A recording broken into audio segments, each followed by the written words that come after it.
des mers.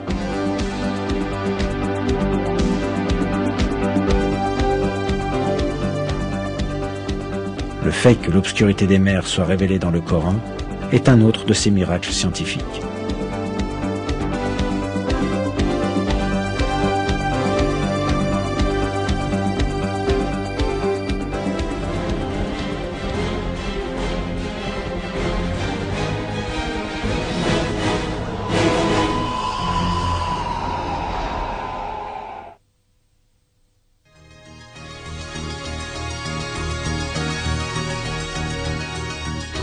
La formation du lait dans le corps des animaux est décrite ainsi dans un verset du Coran.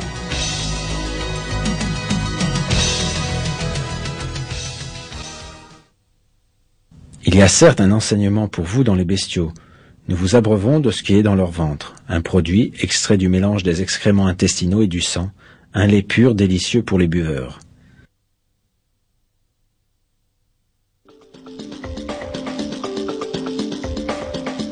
Afin de mieux comprendre ce verset, il est utile de résumer brièvement les systèmes circulatoires et digestifs des animaux.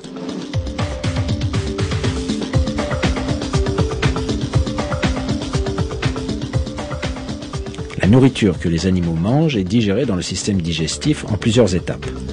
Les substances digérées pénètrent dans le flux sanguin à travers la paroi intestinale.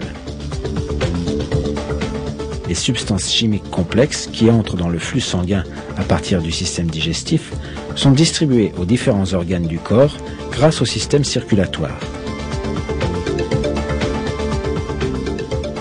Une partie de cette mixture est distribuée aux muscles et aux autres tissus corporels, et une autre atteint les glandes mammaires pour être transformée en lait.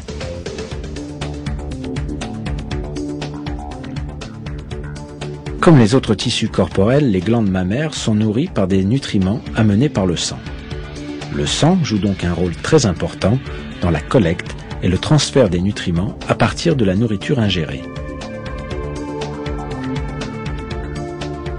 Le lait est sécrété par les glandes mammaires à la suite de toutes ces étapes, et ainsi du lait parfaitement propre, blanc comme la neige et nutritif, est produit à partir du sang et des aliments à moitié digérés que les êtres humains ne peuvent pas consommer directement. Les êtres humains ne sont pas non plus capables de consommer directement les aliments à moitié digérés se trouvant dans l'estomac d'un animal ni son sang. De plus, s'ils consomment ces éléments, cela peut provoquer de sérieux empoisonnements ou même la mort.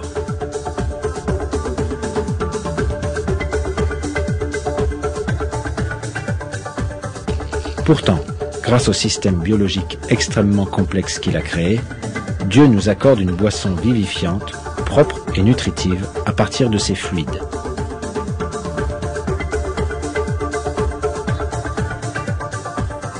La formation du lait est un grand miracle en soi, mais le fait que des données très détaillées la concernant soient fournies dans le Coran est un autre miracle.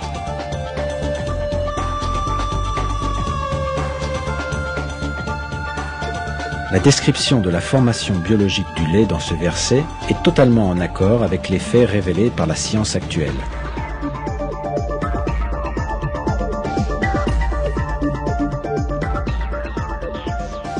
Il est assez évident que de telles informations, nécessitant des connaissances pointues des systèmes digestifs des mammifères, ne pouvaient être connues à l'époque où le Coran fut révélé.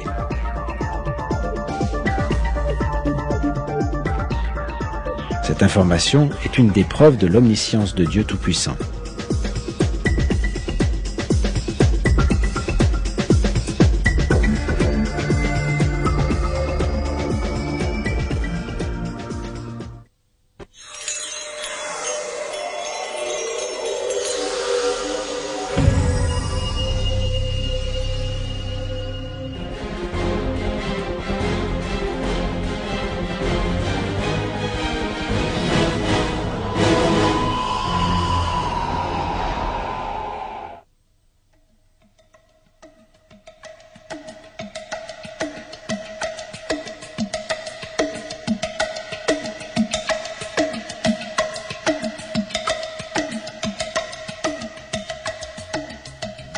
Les êtres humains ont besoin d'oxygène et de pression d'air afin de vivre.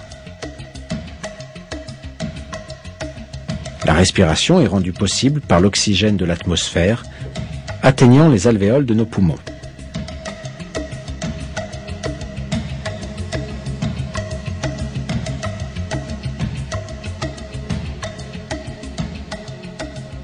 Quand l'altitude augmente, cependant, la pression atmosphérique diminue au fur et à mesure que l'atmosphère s'amincit.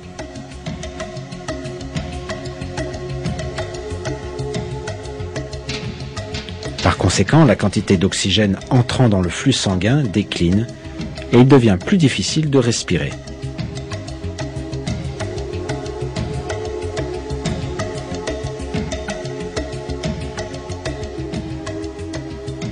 Quand les alvéoles se rétrécissent et se contractent, nous avons l'impression que nous ne pouvons plus respirer.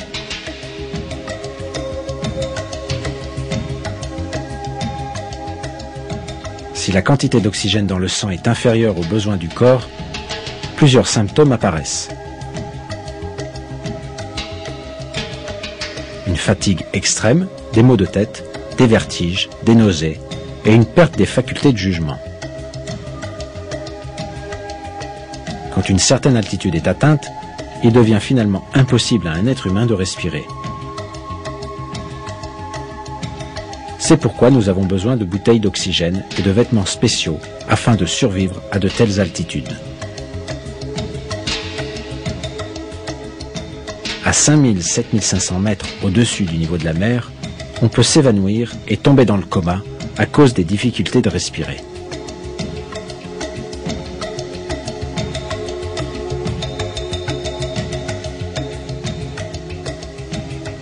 Cela explique la présence d'équipements à oxygène dans les avions. La difficulté ressentie à respirer avec l'augmentation de l'altitude donne lieu à une contraction dans la poitrine et à un sentiment d'être compressé.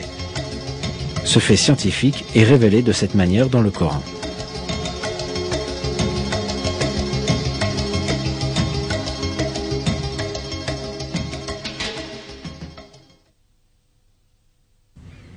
Et puis, quiconque Dieu veut guider, il lui ouvre la poitrine à l'islam. Et quiconque il veut égarer, il rend sa poitrine étroite et gênée, comme s'il s'efforçait de monter au ciel. Ainsi Dieu inflige sa punition à ceux qui ne croient pas.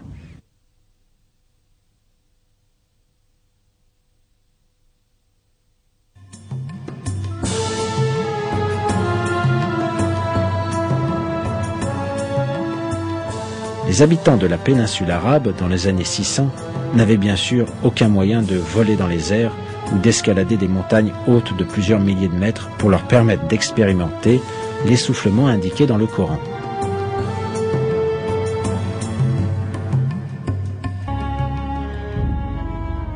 Pourtant, cette information a été donnée aux musulmans dans notre écriture sainte, le Coran, une clarification de toute chose.